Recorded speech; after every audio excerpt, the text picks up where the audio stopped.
Some people call it landing the plane, others call it just ending the message. Whatever you call it, you want to do it well. The way you end your sermon is crucial to the way that your listeners perceive the message, take action on the message, and apply the message. You want to end it well. That's why in this episode, we are going to talk about the 4 biggest mistakes to avoid when ending your sermon. Stick around for that. My name is Lane. This is the Preaching Donkey podcast. This is episode 56. It's so great to have you joining me today. If you are new, be sure to subscribe to this channel. Give this video a like if you feel so inclined. And I want to invite you to download my free 21-day guide to creating killer sermons. You can go to preachingdonkey.com/21 days. It's a 3-week, 3-step process that will walk you through how to create and deliver a compelling message. So whether you've been preaching for a long time and you just want a fresh perspective on a different way to study and a different way to prepare, it's definitely for you. If you're new to preaching, it's definitely for you as well. If you're new to preaching and you're just trying to figure out how all this stuff works and how to put it together, this is going to be awesome for you. And it's totally free. preachingdonkey.com/21 days. All right, I am actually revisiting an article that I wrote on preachingdonkey.com, which you can find if you go to preachingdonkey.com. This was one of the first articles on the site way back in 2014. It's an oldie but a goodie, and we're going to read through my article, and I'm going to agree with myself. Or maybe I won't agree with myself, but the point is, I'm going to read through what I wrote, and I'm going to see if it's what we can draw from it today, because I really think that these 4 mistakes are still very common. I see them all the time, and they can and should be avoided. How you begin your sermon is vital. So let's just start there. How you begin a sermon is so vital. It can be the difference between your listeners checking out or deciding to pay close attention. The things you say at the beginning of a sermon are what your listeners subconsciously use to build a framework for your whole message.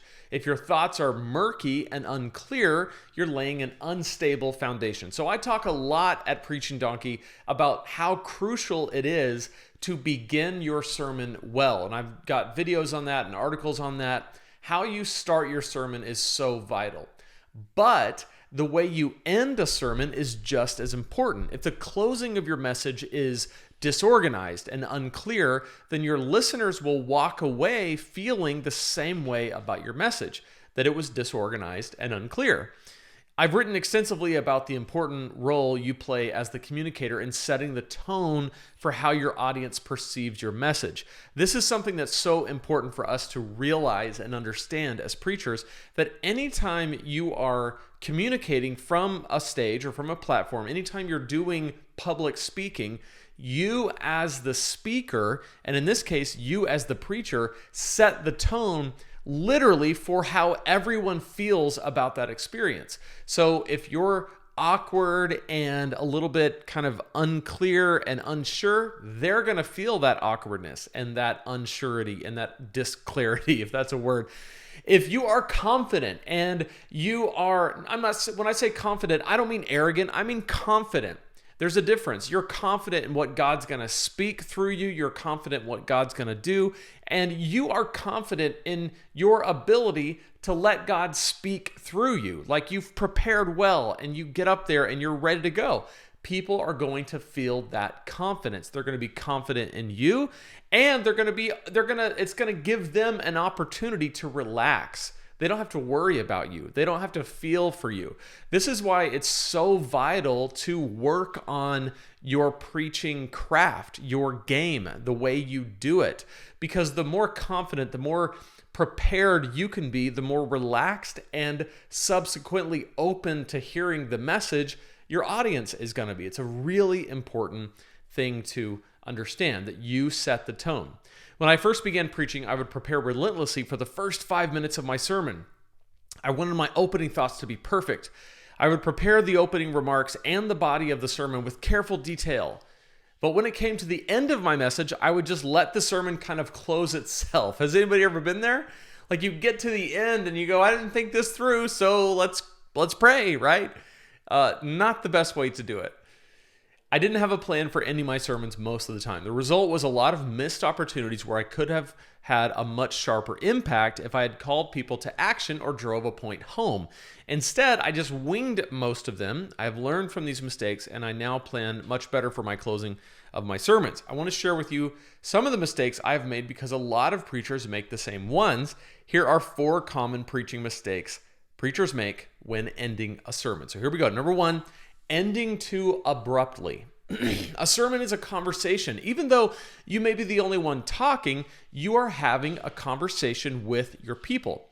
Like any other conversation, it is better when it ends naturally. In real life, we give each other cues when a conversation is about to end. We don't just walk away when we feel like the discussion is over. We make sure the other person knows the conversation is ending. We give them a chance to prepare for the conversation to be finished. In communication, interpersonal communication terms, this is called leave taking, where you start to say things like, all right, well, I guess I'll probably, talk to you later or whatever. And that's how you kind of signal to the other person that your conversation is coming to a close. When you preach, your listeners need to know the end is coming before it happens. You don't have to announce it. Rather, you just need to give some cues that the sermon is coming to a close so your people aren't caught off guard. In his book, Communicating for a Change, Andy Stanley discusses the effect it has on an audience when the sermon is ended too abruptly. He compares it with sitting in the passenger seat of a car and the driver slams on the brakes. It's alarming and it takes you off guard. So imagine you're in a car, right? And you're maybe on your phone, because that's what everybody always does. You're sitting on their phone like this. And all of a sudden, the person next to you who's driving slams on the brake and you go flying forward. But fortunately, you're wearing your seatbelt and so it catches you. But it's abrupt and it's jarring. So it feels the same way. Giving no indication that your sermon is about to end and just saying, let's pray, feels like slamming on the brakes to your listeners. Take some time.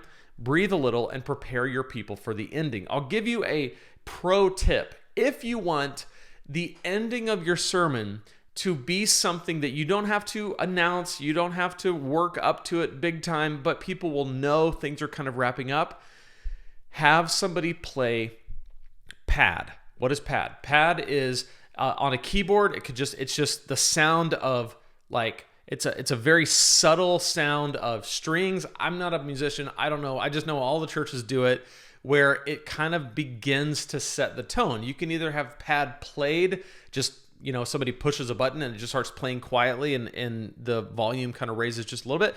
Or at my church, somebody actually walks out and gets on the keys over on the side and they just begin to play this very subtle pad. Begins to set the tone and it lets people know there's only about 5 minutes left. So you might as well pay attention because it's coming to an end. It's a way to not end too abruptly without it being something that you have to always think about. And one of the best ways to do this is have something that you say that they know is the thing that triggers them either coming out or playing that pad. I've seen this done and I've done it before where I just say, as we wrap up, that's the phrase. As we wrap up, I just want to say this one last thing. Or as we wrap up, I want to show you where Jesus did this really cool thing. Or as we wrap up, I want to show you one more thing that Paul says in this text that I think we really need to take hold of. Or as we wrap up, I want to tell you this story. So that phrase, as we wrap up, just kind of lets the person know, okay, now it's time to come and begin to play the pad. Now, if that doesn't resonate with you, if you don't want to do it, that's totally cool. But the principle still remains. Ending too abruptly is jarring, so you want to avoid that. Now, number 2 is the other side of that, ending too slowly. On the other end of the spectrum is to take too long to close. A long, droning ending to a sermon can be just as bad as an abrupt one. I had a pastor growing up who would say, and one more thing as we close. And then 15 minutes later, he would say, and one more thing as we close.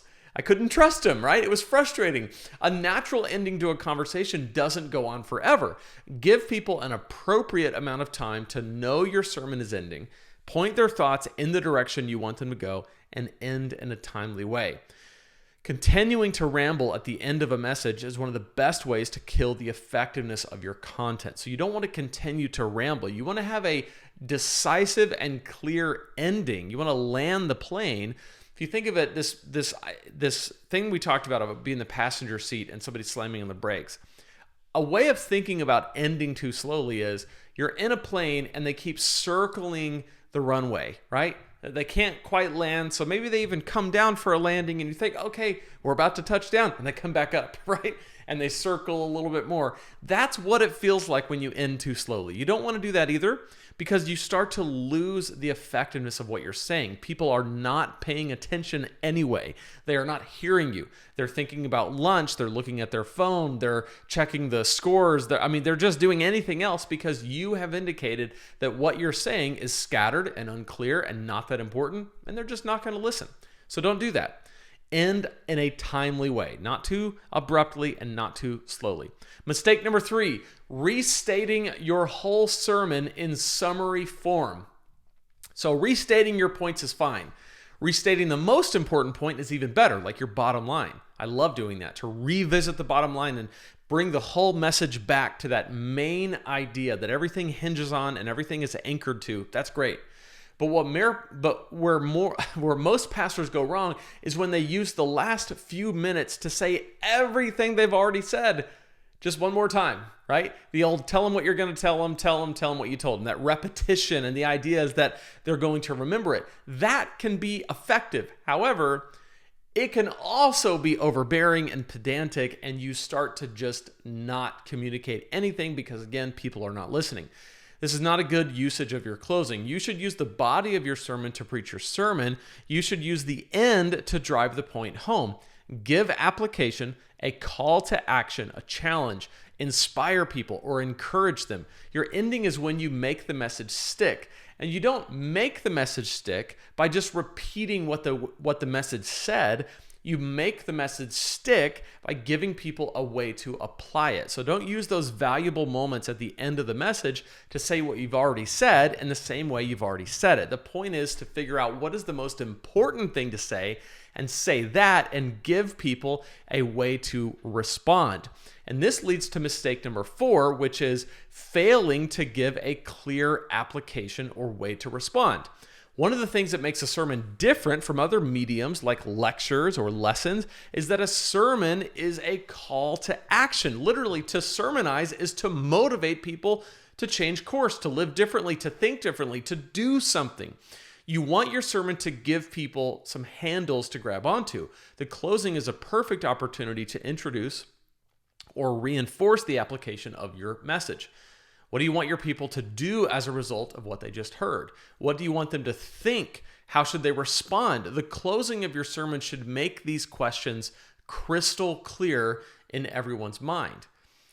These are the 4 mistakes I've had to work through, okay? I've not mastered my sermon endings, but I try to avoid these mistakes as much as I can. So my question for you is, what are some mistakes that other preachers make while ending a sermon? What mistakes do you make?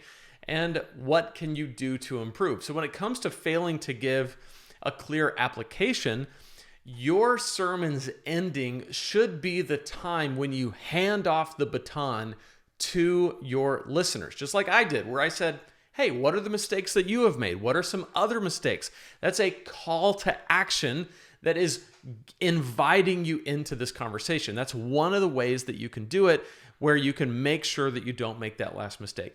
So ending too abruptly, ending too slowly, restating your whole sermon in summary form, failing to give a clear application or way to respond. So what can you do? How can you avoid these mistakes?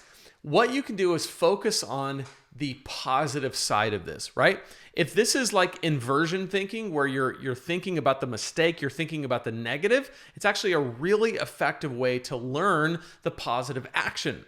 So when it comes to ending too abruptly or ending too slowly, let's focus on ending right on time. Like, what is the best way to both indicate that a close is coming and end in a timely way and not drag it on? Focus on that. And if you can use the music, it makes it even better.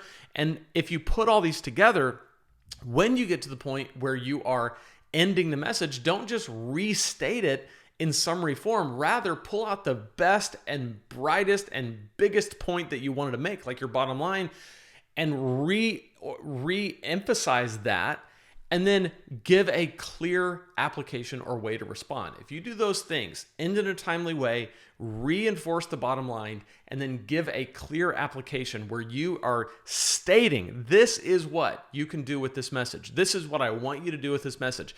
And it could be a lot of different things for different people, but it is a clear action that they can take based on their situation. Then you have done well. I would love to hear from you what you think in the comments. If you're watching here on YouTube, if you're listening on one of the many podcast players, please leave me a review. If it's 5-star, I would appreciate that so much.